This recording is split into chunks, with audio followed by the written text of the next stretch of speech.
अगर कोई चीज समझना सबसे ज्यादा मुश्किल है तो वो है इनकम टैक्स।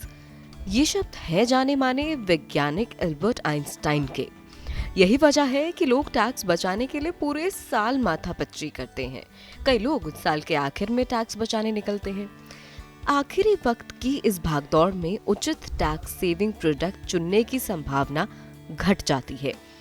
इसे देखते हुए टैक्स प्लानिंग और फाइनेंशियल प्लानिंग को साथ लेकर चलना चाहिए। फाइनेंशियल गोल के आधार पर इन्वेस्टमेंट करना फाइनेंशियल प्लानिंग कहलाता है। फाइनेंशियल प्लानिंग की 4 बुनियादी चीजें हैं: ज्यादा रिटर्न, कम जोखिम, पर्याप्त लिक्विडिटी और टैक्स की बचत। अब इसे उदाहरण से समझें। अगर आपका गोल रिटायरमेंट प्लानिंग है, यानी लक्ष्य लंबी अवधि का है, तो पब्लिक प्रोविडेंट फंड यानी कि पीपीएफ में निवेश कर सकते हैं। वहीं अगर गोल मीडियम टर्म का है तो टैक्स सेविंग एफडी या ईएलएसएस में जा सकते हैं। दोनों में आयकर कानून की धारा 80C के तहत डिडक्शन मिलता है।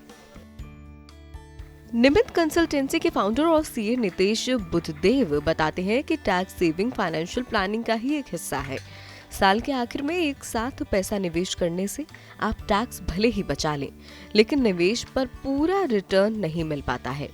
इसीलिए टैक्स प्लानिंग वित्त वर्ष की शुरुआत में ही करें, ताकि टैक्स बचाने के साथ रिटर्न का फायदा भी मिले। ध्यान रहे, कई खर्च ऐसे होते हैं जो 80C के तहत डिडक्शन के दायरे में आते हैं। इनमें बच्चों की ट्यूशन फीस, होम लोन का प्रिंसिपल रीपेमेंट, इंश्योरेंस प्रीमियम और ईपीएफ कंट्रीब्यूशन शामिल है।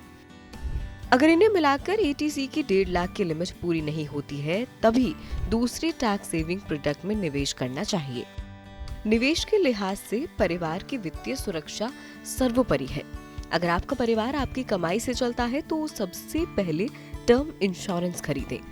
इसके प्रीमियम पर 80C के तहत टैक्स छूट ले सकते हैं।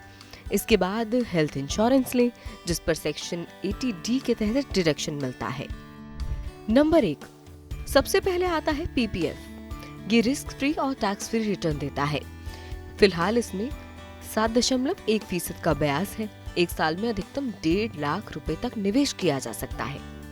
नंबर 2, वहीं ईएलएसएस टैक्स बचाने के साथ इक्विटी में निवेश का मौका देता है। इक्विटी लॉन्ग टर्म में महंगाई को मात देने वाला रिटर्न देने की ताकत रखती है। साथ ही इसमें लॉक इन पीरियड भी कम है। नंबर 3, अब बारी वीपीएफ की। वॉलेंटरी प्रोविडेंट फंड के रास्ते अगर आपका ईपीएफ में कंट्रीब्यूशन 2.5 लाख से ज्यादा नहीं है तो 8.1% का टैक्स फ्री और रिस्क फ्री रिटर्न हासिल कर सकते हैं।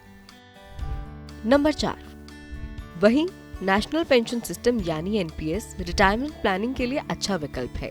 इसमें निवेश पर 80CCD के तहत 50,000 रुपए की एक्स्ट्रा टैक्स छूट मिलती है, जो कि 80C के 1.5 लाख रुपए के डिडक्शन के ऊपर है। अब बात टैक्स बचाने में होने वाली गड़बड़ियों की। सीए बुद्धदेव बताते हैं कि निवेश करते समय ये ध्यान रखें कि इस साल कितना टैक्स बचाना है।